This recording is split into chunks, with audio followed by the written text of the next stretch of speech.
Assalamu alaikum and peace be unto all of you. I'm here today. I just wanted to share with you briefly my story as to how and why I converted to Islam.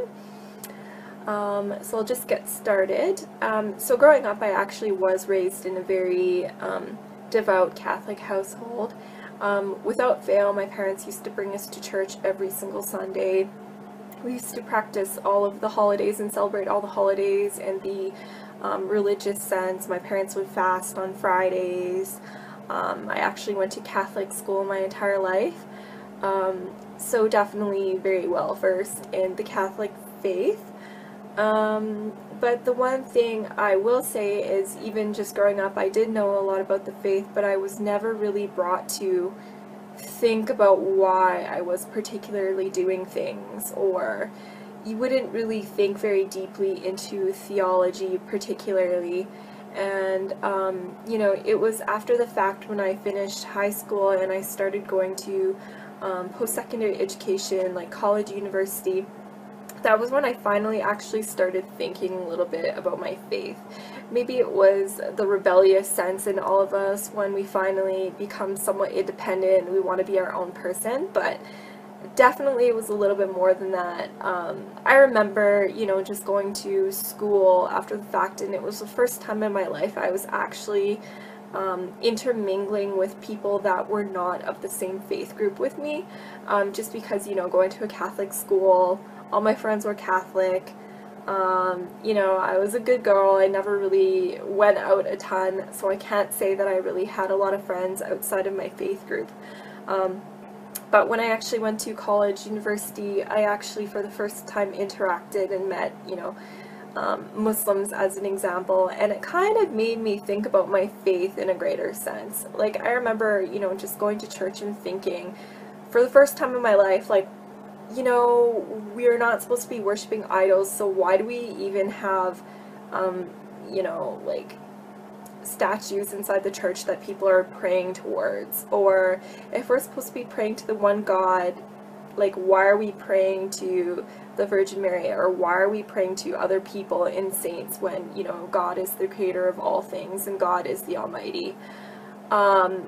In that sense, like, it just kind of raised a lot of questions, or I started thinking simply about Trinitarian issues, and the fact that if Jesus was praying, who is he praying to if he is God?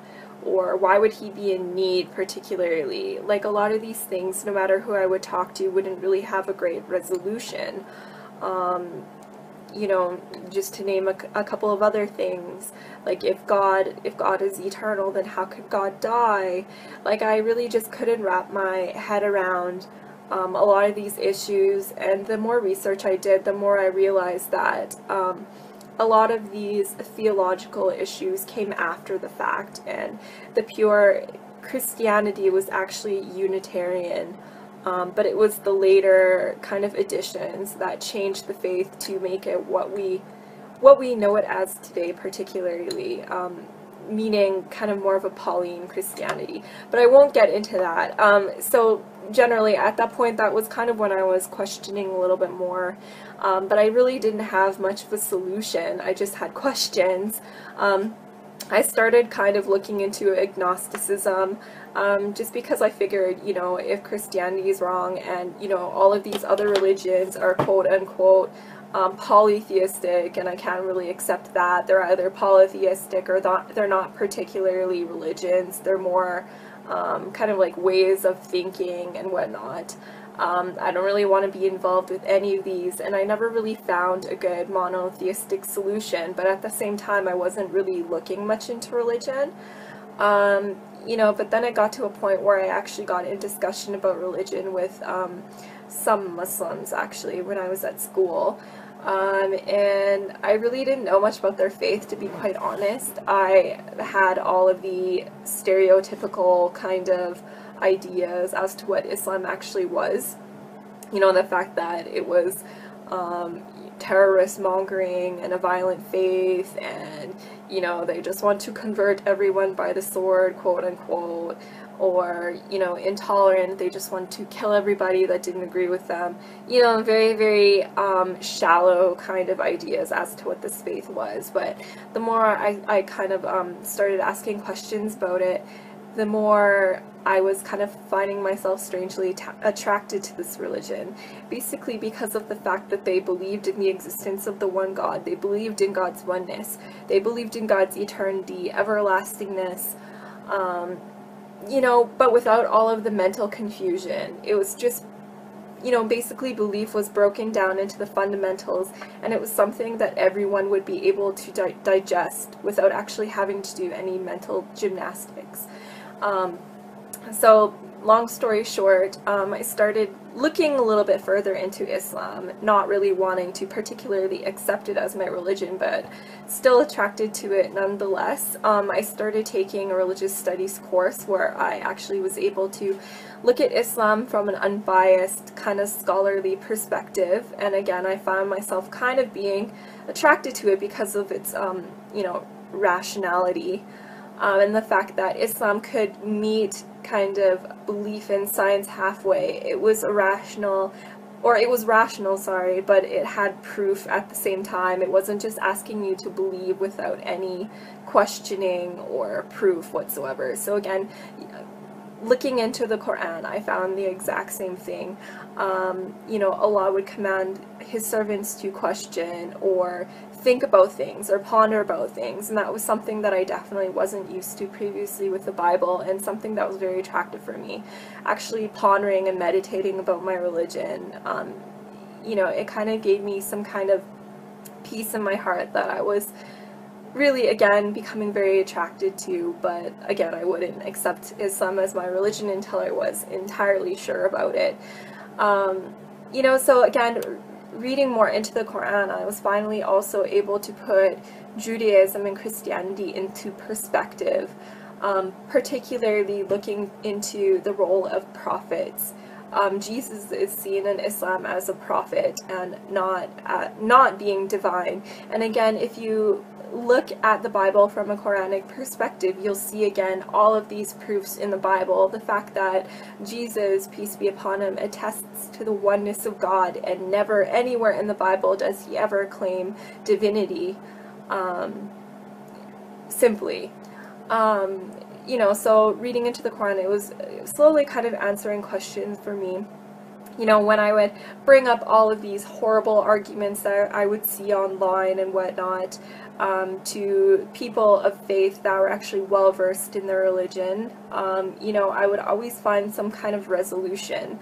Whenever I had a question about Islam, I always thought that it would kind of be a breaking point, and this would be the reason why I can't particularly believe in this faith, but it always ended up being to the contrary. And you know, along my journey, I was probably looking into Islam for maybe about, I would say, 2 years or so, and it was continuously the same thing, where it was just, it was working for my benefit and not on the contrary. And basically, whenever I would see all of these negative comments online or get all these negative comments from people, or even myself argue with people, it would just bring me to gather more knowledge about the religion, and actually got me to a point where I was very comfortable accepting Islam for what it was, but I still didn't make that final step of affirming my faith.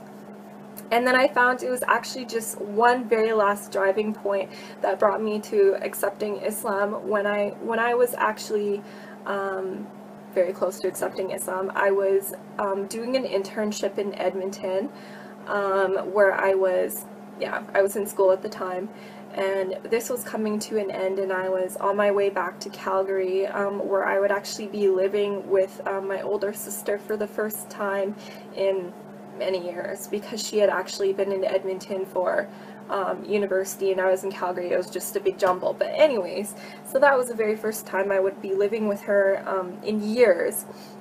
And I just remember one morning, I remember this very vividly, and it was actually the middle of Ramadan. I wasn't practicing or anything yet at that point. I'm still looking into Islam, but I heard like some crazy rustling noises and business going on in the kitchen, and I was like, what is this? What is going on? And it was really early in the morning, and then I found my sister in there eating a bowl of cereal, and like she had all this food around her. And I kind of questioned her as to what she was doing, and I realized at that point that she was trying to attempt to fast. So everything kind of came together at once, and I realized that at the same time when I was looking into Islam, my sister was also, even though we were separately living in completely different cities and didn't talk about religion whatsoever, we were actually going through the exact same thing. So that kind of brought me to a point where I was feeling a little bit more comfortable in my decision, you know, to potentially accept Islam. And my sister and I, we ended up actually going to a lot of religious lectures and lessons together, and kind of furthering our knowledge together and searching together. And we got to a point a few months later where we actually ended up attesting and affirming our faith in Islam together and saying our Shahada, Alhamdulillah. And since then it's been about 4 years. So I've since then, you know, my life has changed dramatically for the better. Finally, as a person, I feel so whole. You know, before Islam, I would go to bed at night and I would honestly not be able to sleep because I felt like I was purposeless, and I felt like, you know, extreme fear of, you know, what was going to happen to me. You know, am I just like this lump of flesh and I'm just gonna die and rot in the ground? Like, I just really felt unfulfilled, and I felt like there was no purpose for me. But in my life now, I can say that every single moment of every day, I feel like I'm accounting for it, and I actually have a purpose, and our purpose is to worship the Creator and devote our life to the Creator in the way that He has outlined in the Quran. Very, very simply speaking. But anyways, so that's my story. I'm gonna keep it short and leave it at that, but inshallah, I hope any of you out there perhaps benefited from this story, and I hope to be of service to anybody, you know, with any questions about Islam whatsoever. I would love to kind of dispel any myths and use my knowledge that I've gained over the past couple of years to, you know, maybe inspire you guys in some way, or at least provide you with some knowledge, or answer any of the questions that you've been burning to have answers to. But for now, assalamu alaikum.